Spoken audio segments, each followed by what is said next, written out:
President Cyril Ramaphosa says he's deeply saddened by the loss of 3 crew members of the South African Navy submarine SAS Manthatisi, who died at sea near Kommetjie in the Cape Peninsula. The SAS Manthatisi was en route to Cape Town whilst conducting a vertical transfer when high waves swept 7 crew members out to the sea. President Ramaphosa says his thoughts and prayers go out to the families, friends and colleagues of the crew members who lost their lives. He's also wished the injured personnel a full recovery from the physical and psychological trauma they experienced during this tragedy.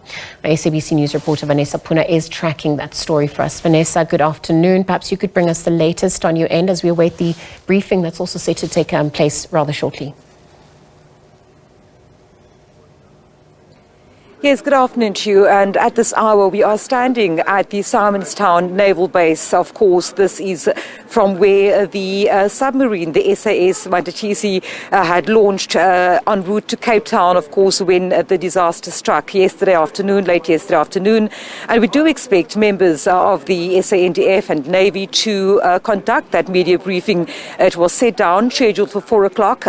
They have informed us that there is a delay at the moment, so we expect that briefing to get underway very shortly. But I can tell you at this hour that the names of the 3 submariners who had succumbed in this incident have been released and they've been identified. And if I can just refer to the document, the media release sent out by the SANDF, of course, the names of the submariners: Lieutenant Commander Gillian Elizabeth Hector.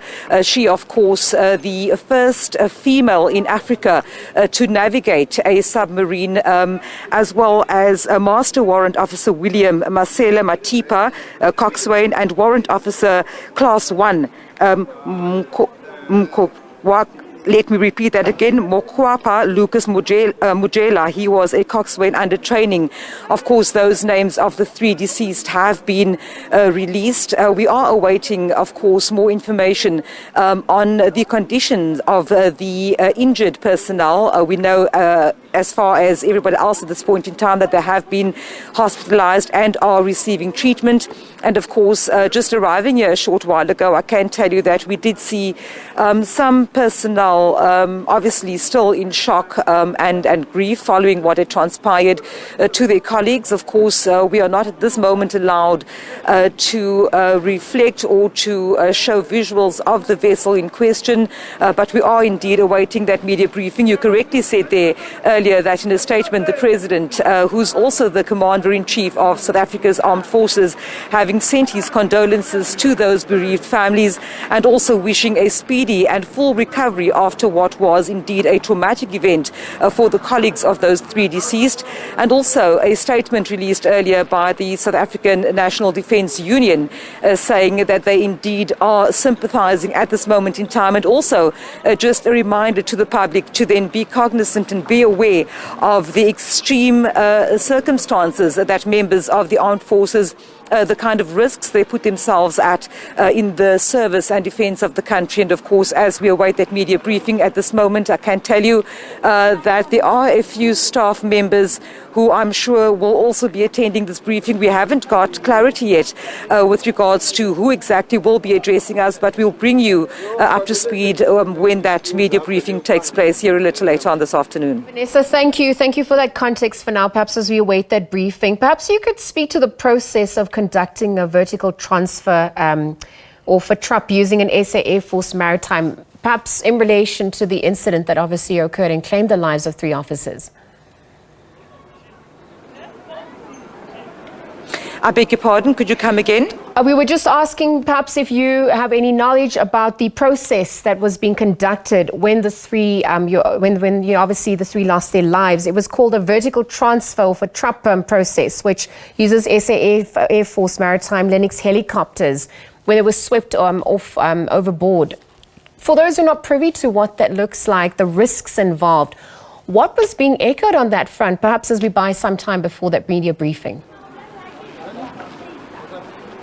Well, that indeed is a question that we will be bringing to the authorities here. As I understand it, of course, a Lynx helicopter from the Air Force was, for lack of a better word, airdropping supplies to the vessel. That's what I understand. Very limited knowledge at this point of exactly what that means. We'll be dissecting that a little further on with those in the know. And of course, what we do know is that due to high swells and high waves, the personnel who were on the deck of the submarine, SAS Manthatisi at the time, were then swept off.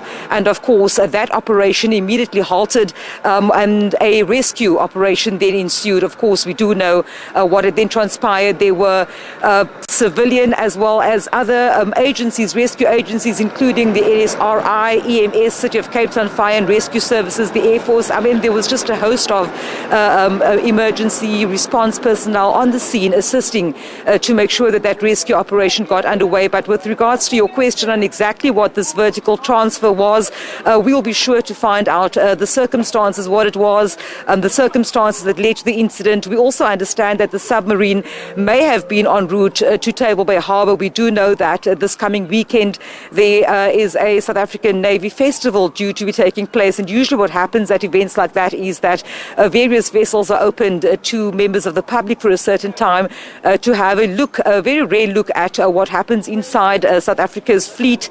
Not quite certain at this point whether that is the case in the event of the submarine. These are all questions that we would like to ask and pose to those in the know when that briefing does get underway. Absolutely. We'll continue to monitor developments on that front. Thank you, Vanessa, for that update. Vanessa Poonah bringing us the latest there. We're obviously awaiting the media briefing to begin in regards to the SA Navy submarine accident. There's going to be an update on that front.